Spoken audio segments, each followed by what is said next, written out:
Les affrontements entre les forces armées de la République démocratique du Congo, FARDC, Wazalendo, et le groupe rebelle du Rwanda, le mouvement du 23 mars, RDF M23, ont pris une tournure critique ces derniers temps.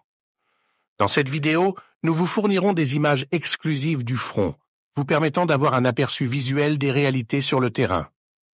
Contrairement aux informations erronées propagées par les partisans de Kagame sur les plateformes de médias sociaux, les rapports sur le terrain indiquent que les forces rebelles du RDF M23 éprouvent des difficultés sérieuses. Les propagandistes tentent de déformer la réalité, mais les images réelles de la situation montrent un tableau bien différent. Il est essentiel de noter que la présence de Kagame dans le conflit en RDC a suscité des préoccupations internationales et les récents développements semblent confirmer les défis auxquels les forces du RDF M23 sont confrontées sur le terrain. Restez avec nous tout au long de cette vidéo pour obtenir des mises à jour en temps réel sur la situation en RDC et pour avoir un aperçu plus approfondi de ce qui se déroule sur le front. La vérité sur la situation émerge des faits et nous nous engageons à vous fournir des informations précises et impartiales sur ce qui se passe réellement en République démocratique du Congo. Observant ces nouveaux soldats des FARDC, je ne vois pas comment le M23 du RDF de Kagame peut remporter cette guerre. La RDC défend son territoire et a le droit de le faire. Ainsi, soyez prudents face aux propagandistes de Kagame sur les médias sociaux lorsqu'ils commenceront à mentir en prétendant que les FARDC commettent un génocide. Tshisekedi n'a pas besoin d'attaquer Kagame au Rwanda. Ce qu'il doit faire, c'est attaquer ces terroristes sur le sol congolais et les chasser. La population soutient les FARDC et Wazalendo et ils prévaudront certainement. Kagame a perdu de nombreux hommes qu'il a envoyés en RDC pour mener sa guerre absurde. Le RDF M23 perd sur le champ de bataille en RDC et la preuve en est le communiqué publié hier déclarant qu'ils étaient prêts à se retirer s'il y avait un cessez-le-feu. De nombreux Congolais, y compris leurs amis de la région, ne veulent pas voir de cessez-le-feu et souhaitent que les FARDC continuent jusqu'à ce qu'elles vainquent le RDF M23 de Kagame. Le président de la Pologne était à Kigali hier et nous avons entendu sa déclaration sur la défense du Rwanda en CA d'attaque. Cependant, nous tenons à lui dire qu'il n'y aura pas besoin de le faire, car Kagame est attaqué en RDC et non au Rwanda. Des pays tels que la Pologne, membre de l'OTAN, la Jordanie, le Qatar et tout pays de l'UE, lorsqu'on les voit rendre visite à Kagame à Kigali, on devrait toujours y voir les États-Unis, car ils sont les mêmes. Et Kagame est leur agent pour voler les minéraux de la RDC. Les États-Unis et leurs alliés commettent une erreur en s'alignant avec Kagame plutôt qu'avec la RDC et ses 120 millions d'habitants. Le Rwanda est petit et n'a rien.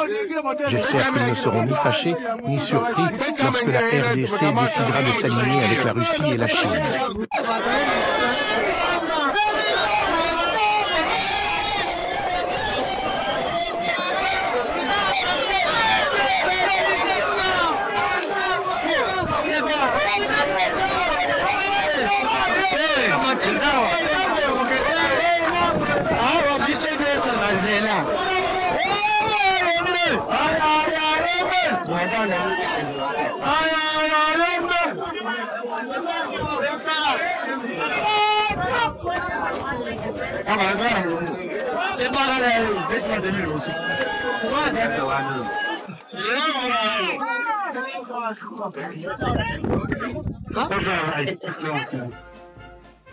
Bien.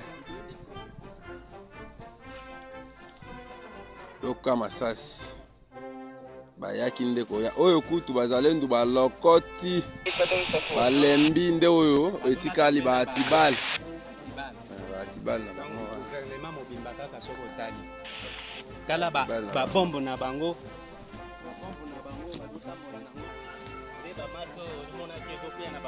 na bamugunga oyo nde kweyaki na bamugunga oyo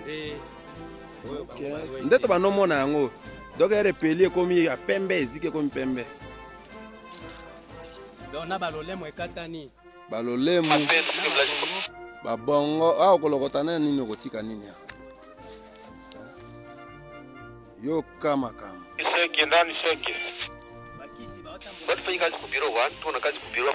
ndende misupe esangani na mabele maya kotana eza te docteur nde azalaki awa bakisi nyonso bakisi batambola na bakisi ya chere bakisi ya chere nde bango bazotambola nango ata lembaki ndenge nini tala baarme po nyonso ba 12.7 Congo, Israel, kuno koyeba maezoleka na Congo na Israel eza mpe mpona bapolitisien Congo Israel bongo mpe bamusicien eza mpona bango batandembo mpe ya masano Congo Israel TV tolandango Israel TV. Vos abonnés ebele. Congo Israel TV.